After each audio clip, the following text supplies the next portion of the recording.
तो अखिलेश जी ने जो काम किए, चाहे एक्सप्रेस वे हो, चाहे आपका इतना सुंदर लखनऊ में पुलिस मुख्यालय बनाया हुआ है, जो अखिलेश जी ने विकास किया था उसको मेंटेन नहीं कर पाया। इंजीनियरिंग कॉलेज बनाया है, दवा पढ़ाई मुफ्ती होगी, रोटी कपड़ा सस्ती होगी। उनका मानना यह था कि दवा और पढ़ाई पे अगर हम फोकस कर दें, उसे हम फ्री कर दें, तो रोटी कपड़ा तो आदमी को अपने आप सस्ती लगने लगेगी। एक जो मानसिकता, इसको चेंज करना पड़ेगा लोगों को। डायरेक्ट लाभ तो मिलेगा ही आपको, जो कन्याधन मिलेगा आपके यहाँ बच्चों को,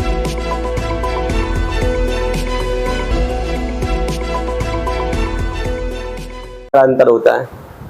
बाबा जो होते हैं, जो अब इन्होंने अपने जो मामा के गद्दी पाई थी वहां पे गोरखनाथ ट्रस्ट में, तो बाबा बाबा होते हैं और पढ़ा लिखा व्यक्ति होता है। तो अखिलेश जी ने जो काम किए, चाहे एक्सप्रेस वे हो, चाहे आपका इतना सुंदर लखनऊ में पुलिस मुख्यालय बनाया हुआ है, एकाना स्टेडियम बना हुआ है, लखनऊ में चौमुखी विकास किया था, तो अगर बाबा जी उसको मेंटेन ही कर लेते तो शायद आज उत्तर प्रदेश में विकास दिखता। इतनी मेडिकल कॉलेज खोले, आपका तिरवा मेडिकल कॉलेज कल तो जाइए आप और देखिए जाके, वहां पे रेफर कॉलेज बना दिया है भारतीय जनता पार्टी ने। कन्नौज में कोई भी जाए मेडिकल कॉलेज में रेफर, सेफी मेडिकल कॉलेज है जो वो भी नहीं चल पा रहा है, उसमें भी जो मरीज यहाँ से जाते हैं इलाज नहीं मिल रहा उनको ढंग से। 100 बेड हॉस्पिटल आपका बना हुआ है, अखिलेश जी बनवाया है, यहाँ 100 अस्पताल चले जाइए, अभी आप देखा ही जाके वहां कुत्ते घूम रहे होंगे अंदर।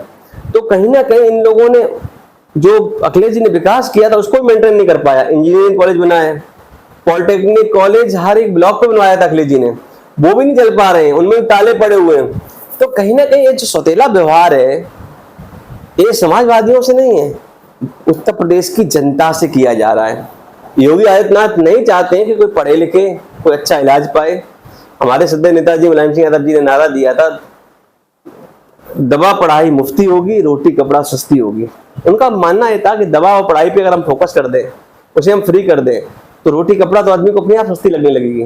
क्योंकि सबसे ज्यादा खर्चा जो होता है पढ़ाई पे होता है, दवाई पे होता है। अगर डेंगू फैलता है तो गाँव में मरीज होते हैं तो घर बिक जाते हैं उनके। कोई बीमारी होती है, अब कैंसर होता है यहाँ पे, हार्ट अटैक होते हैं, कोई इलाज ही नहीं है। कोई सर्पदंश हो गया, उसमें इलाज ही नहीं है। तो कहीं ना कहीं जनता को अब खुद समझना होगा कि 5 किलो गेहूं पे ना आश्रित होकर अखिलेश जी को मजबूत करे जनता और अपने चौमुखी विकास में सहयोग दे जाए। जनता डायरेक्ट लाभ चाह रही है अपना खुद का। एक जो मानसिकता है, इसको चेंज करना पड़ेगा लोगों को। डायरेक्ट लाभ तो मिलेगा ही आपको, जो कन्याधन मिलेगा, आपके यहाँ बच्चों को लैपटॉप मिलेगा, आपको बेरोजगारी भत्ता मिलेगा, आपके बच्चों को रोजगार मिलेगा, आपके यहाँ पे दवाइयाँ फ्री मिलेंगी, आपके यहाँ पर जो है बिजली फ्री मिलेगी। अखिलेश जी ने 300 यूनिट बिजली के लिए कहा है, आपको 2000 रुपये समाजवादी पेंशन मिलेगी। तो इतनी चीजें अखिलेश जी देंगे आपको, तो आप तो कहीं ना कहीं आप अपने आप विकास हो जाएगा आपका। 3000 रुपये पेंशन का है, 3000 रुपये महीने पेंशन, तो समझ लीजिए 3000 जो महिला सम्मान राशि मिलेगी, इससे आपका कहीं ना कहीं चौमुखी विकास तो अपने आप होना ही होना है। इसलिए 27 में जनता को अभी से मन बना लेना चाहिए कि हमें अखिलेश जी को लाना है। ठीक है, इसमें पूरे प्रदेश में खाद की किल्लत फैली हुई है और कई किसानों ने खुदकुशी भी कर ली है। ये जानकारी मिलने को आई है। और जो 250 रुपए की डीएपी यूरिया खाद थी वो 1200 में मिल रही है। इस पर आप क्या कहना चाहते हैं किसानों? यहाँ 1200 में मिल रही है, नेपाल में 2000 बिक रही है। उत्तर प्रदेश की खाद नेपाल सप्लाई हो रही है। हमने क्या कहा आपसे कि इन्हें कोई जनता मतलब ही नहीं है। अगर सम्मान राशि देनी है तो खाद के रूप में दीजिए, किसान को खाद दीजिए, उसे सम्मान राशि की जरूरत नहीं है। सबसे बड़ा सम्मान उसके लिए यही होगा कि उसको खाद मुहैया हो जाए, उसको बीज मुहैया हो जाए, फसलों के अच्छे दाम मुहैया हो जाए, जो मंडियां बंद पड़ी हुई हैं मंडियां खुल जाएं, जिससे फसलों को सही जगह बेच सके। वो ये कुछ नहीं हो रहा है। ये कहीं ना कहीं सम्मान जो नहीं दे रहे हैं, ये अपमान कर रहे हैं, लाठियां मार के आपको भगा के। जनता एकदम कीड़े मकोड़े तरह चल रही है, लाइन लगाए बैठी, रात रात भर जगती है खाद के लिए। तो कहीं ना कहीं जनता को अब खुद समझना होगा।